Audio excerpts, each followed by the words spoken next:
இவங்க எல்லாருமே இப்போ ரொம்ப ராங்காக ப்ளே பண்ணிட்டு இருக்காங்க. என்ன ராங்காக ப்ளே பண்ணிட்டு இருக்காங்க?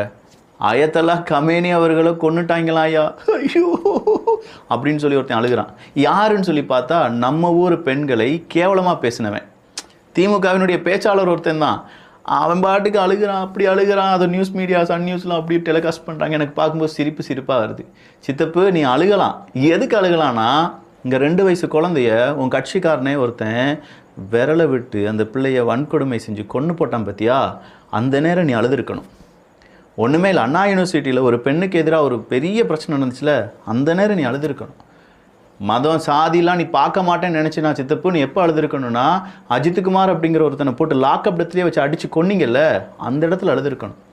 பெருமாள்னு ஒருத்தனை போட்டு கதற அவன் ஆணுறுப்பை வெட்டி அவன் நெஞ்சில் ட்ரில் மிஷின் போட்டு மூஞ்செல்லாம் கருக்கி கொன்னாங்கல்ல, அந்த நியூஸ் உனக்கு தெரிஞ்சிருக்கும்ல, அந்த இடத்துல நீ அழுதுருக்கணும். இங்கே